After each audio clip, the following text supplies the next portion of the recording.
Language గాను 3 language మాట్లాడండి, ఒక రోజు 3 సబ్జెక్ట్స్ చదవండి, అది మీకు మంచిగా ఉంటుంది. అవునా కదా? సో ఇక్కడ ఏంటి సార్, మనకు displacement is the vector quantity అంటున్నాం. What is vector quantity?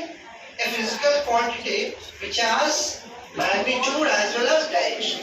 Hello sir. A physical quantity which has magnitude, both magnitude and direction is called vector quantity. తెలుగునేది ఏ భౌతిక రాశికి అయితే దిశ మరియు పరిమాణం రెండు ఉంటాయో దానిని ఏమంటారు? సదిశ రాశి అంటారు. ఇంగ్లీష్ రాసుకోండి. A physical quantity which has both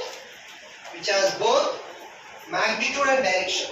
A physical quantity which has both magnitude and direction.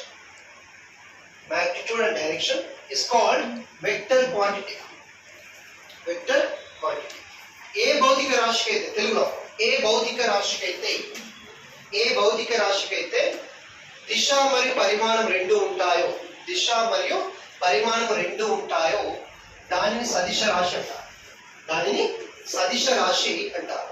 దిశ మరియు పరిమాణం రెండు ఉంటాయో దాన్ని సదిశ రాశి అంటారు. చూడండి, మనం జనరల్ గా ఈ దూరము స్థానం గురించి ఒకేలాగా అనిపిస్తుంది. ఎందుకు ఒకేలాగా అనిపిస్తుంది అంటే మనం జనరల్ గా రెండింటిని ఒకేలాగా యూజ్ చేస్తాం కాబట్టి. అవును కదా? కానీ ఫిజిక్స్ కొద్దిగా డెఫినేషన్ పరంగా చూస్తే వాటి మధ్య డిఫరెన్సెస్ ఉంది. ఏంటిది?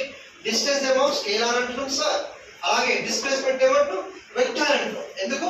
దిశ పరిమాణం బట్టి ఆధారపడి ఉంటుంది కాబట్టి. ఇక్కడ సేమ్ అన్నప్పుడు ఎలా ఉంటుందంటే రెండింటికి ఒకే యూనిట్స్ ఉంటాయి. Both have same units. ఏంటి సార్? మీటర్స్. జనరల్గా ఎస్ఐ యూనిట్ ఏంటి? మీటర్. సిజిఎస్ లో సెంటీమీటర్. అంటే డిస్టెన్స్ కు డిస్ప్లేస్మెంట్స్ కు ఒకే ప్రమాణాలు ఉంటాయి. ఎంకేఎస్ ఎస్ఐ లో ఏంటిది? మీటర్. సిజిఎస్ లో సెంటీమీటర్. నెక్స్ట్ పాయింట్ ఏంటమ్మా? Both distance and displacement. Third point also. Both distance and displacement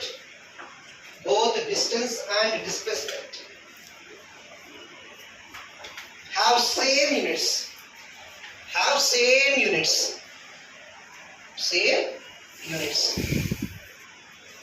Both distance and displacements have same units. It is a SI units అయితే SI are మనం MKS అంటాం. MKS లో ఏంటి sir? Metre. ఏంటి? Metre. Okay. అదే CGS లో అయితే centimetre. అంటే సిఎం అని రాస్తాం. ఇది మామూలుగా మీటర్ అని